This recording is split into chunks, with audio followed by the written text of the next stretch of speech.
छैनन्। अब पहिलो त यो 50औं स्वर्ण जयन्तीको उपलक्ष्यमा बाबा आमा दुवैले चाहिँ हार्दिक शुभकामना राम्रो प्राप्त होस्। अझ आउँदा दिनहरू चाहिँ अब राम्रोसँग बितुन्, स्वस्थ राम्रो होस्, मुख्य गरी चाहिँ आमाले पनि भन्नुभएको छ बाबाको चाहिँ अलिकति स्वास्थ्यमा अब पछिल्लो वर्षहरू छन् त्यो कुराहरू चाहिँ सुधार हुँदै जाउन् होइन। अरू अब धेरै कुराहरू चाहिँ मैले खास धेरै भन्नुपर्ने छैन।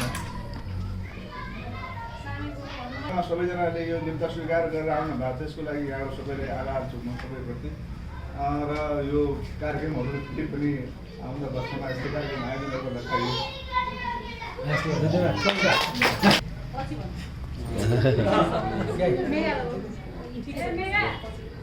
कहाँ गयो बाहिर छ केटाकेटीलाई सुरु बर्थडे उनीलाई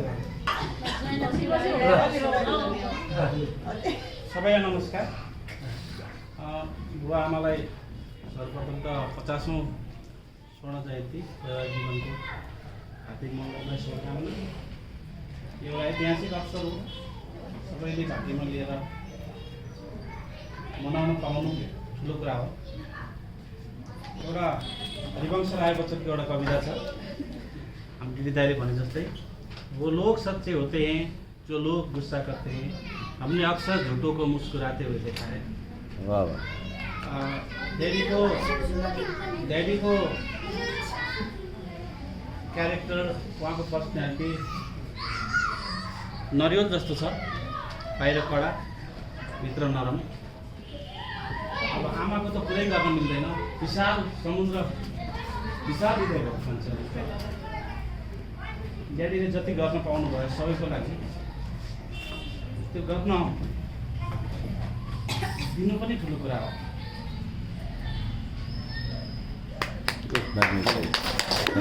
अब मेरो श्रीमतीलाई के खान मन लाग्छ भन्नु सोध्नु भएको भए अब मेरो दिमाग खाइरह हुन्छ।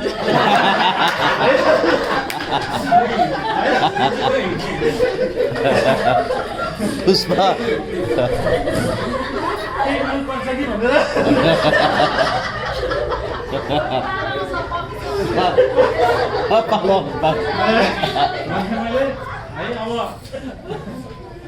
अब उहाँले एकदमै प्रेरित गर्नुहुन्छ सधैँ।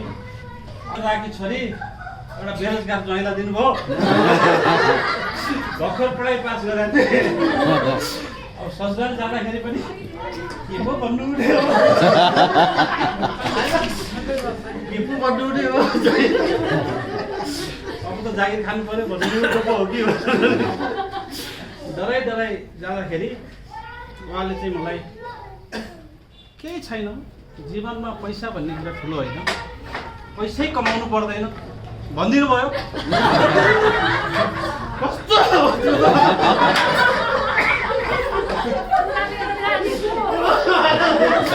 पैसै कमाउनु पर्दैन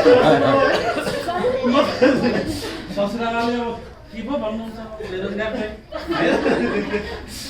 अब त्यस्तो तरिकाले प्रेरित गर्नुभयो। एउटा सबैको जीवनमा पढाइ सकेपछि एउटा बेरोजगार अवस्था होइन, पीडादायी हुन्छ, त्यसमा बिहे भइसकेको छ। अनि उहाँले कहानीहरू सुनाउने, प्रेरित गर्ने, सबैको जीवनमा त्यो फेज त आउँछ नै। त्यो बेलाको चाहिँ म एकदमै सम्झिन्छु।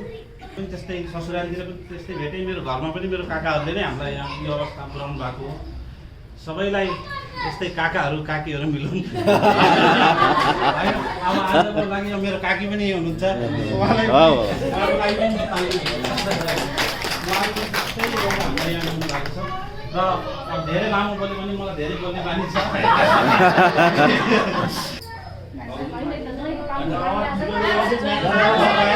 मैले भन्छु सबै भन्छु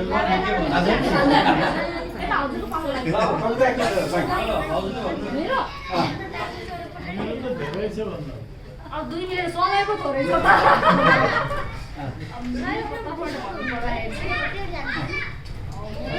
आउँदाखेरि ब्याचलर पढ्थेँ, अहिले मास्टर सकेर नेपाल सरकारको